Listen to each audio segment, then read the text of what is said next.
Good morning friends, मेरा नाम है प्रतीक सिंह। आज हम पढ़ने वाले यूनिफिकेशन ऑफ ब्रिटेन। चलिए स्टार्ट करते हैं।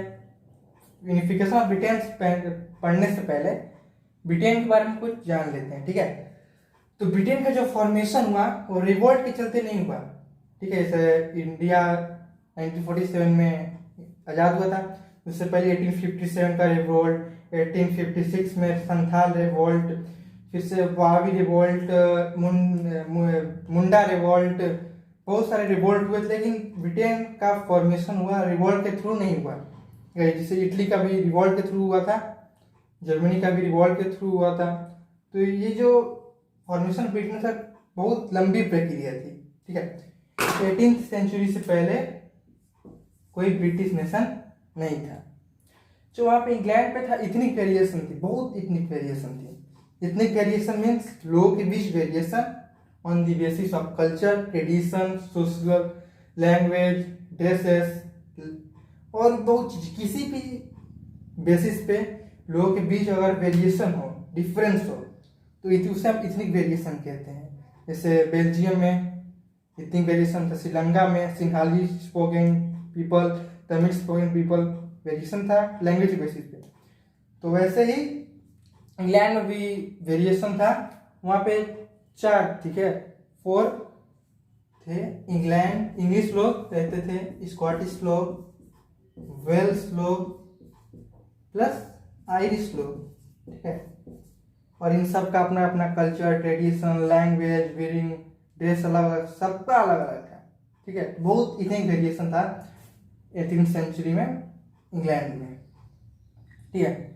तो अब पढ़ लेते हैं कुछ फैक्टर्स जिसने ब्रिटेन को यूनिफाई में मदद किया। जो पहला है इकोनॉमिक प्रॉस्पेरिटी।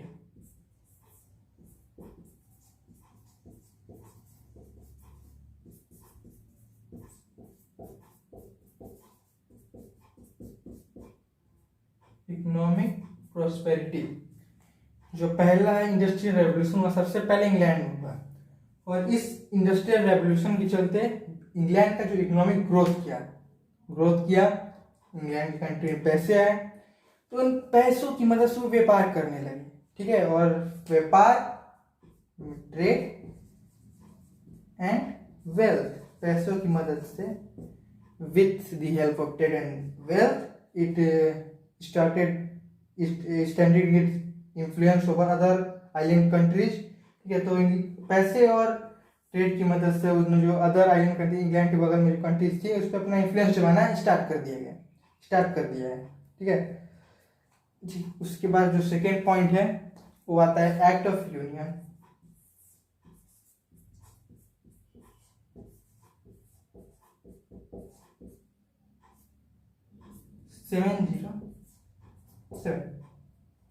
सेवन की एक्ट ऑफ यूनियन, जिसके चलते ग्रेट ब्रिटेन का फॉर्मेशन हुआ।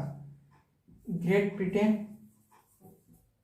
में 3 कंट्री आती हैं, इंग्लैंड, स्कॉटलैंड एंड वेल्स। इस तीनों कंट्री को मिला के ग्रेट ब्रिटेन कहा जाता है, ठीक है। तो एक्ट ऑफ 707 के चलते वहाँ ग्रेट ब्रिटेन का फॉर्मेशन हुआ, जिसमें इंग्लैंड, स्कॉटलैंड, वेल्स को एक मिला दिया गया, ठीक है।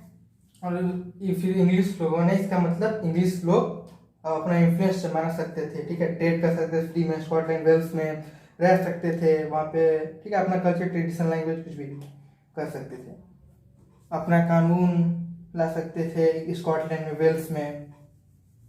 जो थर्ड पॉइंट है वो है रूल ऑफ पार्लियामेंट, ठीक है। पार्लियामेंट का रोल, पार्लियामेंट एक्ट बहुत ही अहम रोल पार्लियामेंट ने प्ले किया।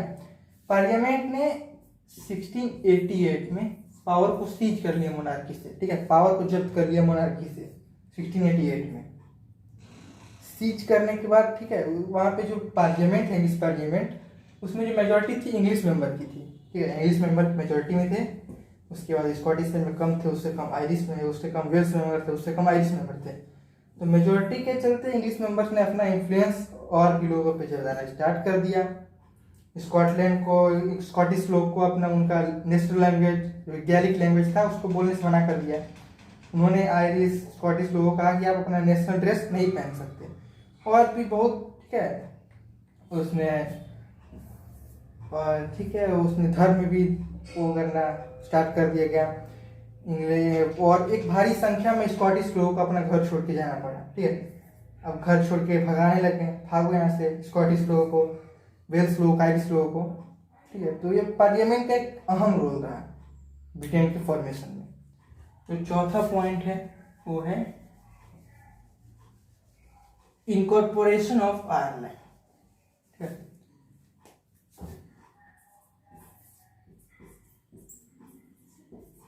इनकॉर्पोरेशन ऑफ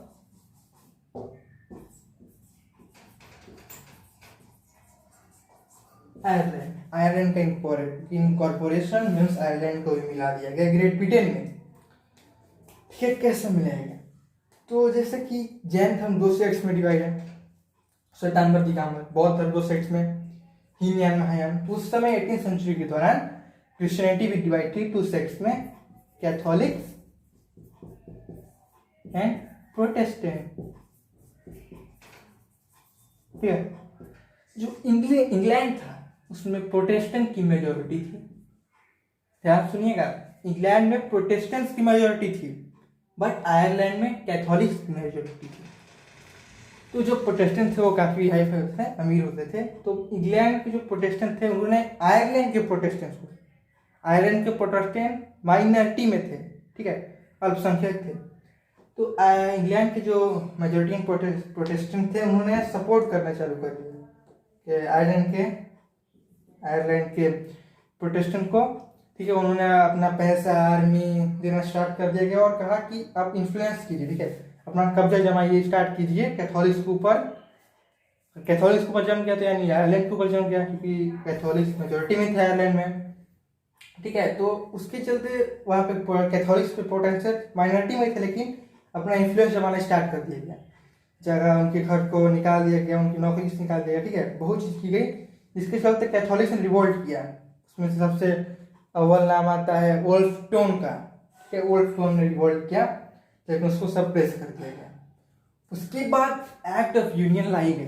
ध्यान सुनिएगा, एक्ट ऑफ यूनियन, ये act of union of 707 it helps in the formation of Great Britain, but the Act of Union of 1801 helps in the formation of UK, means United Kingdom। अब United kingdom में अब 4 country हो गई। Great Britain तो पहले था, great Britain में कौन कौन? England, Scotland plus Wales. और उसके बाद जब जोड़ दिया गया आयरलैंड को, एक्चुअली नॉर्थ आयरलैंड को। ठीक है, नॉर्थ आयरलैंड जोड़ने के बाद इसका फॉर्मेशन हुआ, तो यूके का फॉर्मेशन हुआ। ठीक है, ये मान लीजिए नॉर्थ आयरलैंड है, ये नॉर्थ आयरलैंड, ये साउथ आयरलैंड, तो इसको मिला दिया गया और यहाँ पे मेजोरिटी प्रोटेस्टेंट की हो गई और इसको मिला दिया गया इंग्लैंड में। ठीक है, जब मिला दिया 1801 के बाद लाई गई, 1801 के बाद एक नया नेशनल फ्लैग बनाया गया, यूनियन जैक जिसका नाम था। ठीक है, चारों देशों के, आयरलैंड का नेशनल फ्लैग मिला के, स्कॉटलैंड का नेशनल फ्लैग मिला के, इंग्लैंड का नेशनल फ्लैग मिला के और वेल्स का नेशनल फ्लैग मिला के झंडा बना। ठीक है, फ्लैग बना, यूनियन जैक जिसे कहते हैं। आप जाके गूगल पे देख सकते हैं, वो चारों कंट्रीज के नेशनल फ्लैग को मिला के बनाया गया। इंग्लिश को प्रमोट कर दिया गया एज ए नेशनल लैंग्वेज। ठीक है, जहाँ भी जैसे गोवा ऑफिशियल बिल्डिंग में इंग्लिश लैंग्वेज को यूज करने लगे। ठीक है, स्कॉटिश, वेल्स और आयरिश लैंग्वेज को दबा दिया गया। ठीक है, इंग्लिश को प्राथमिकता दी गई, इंग्लिश लैंग्वेज को।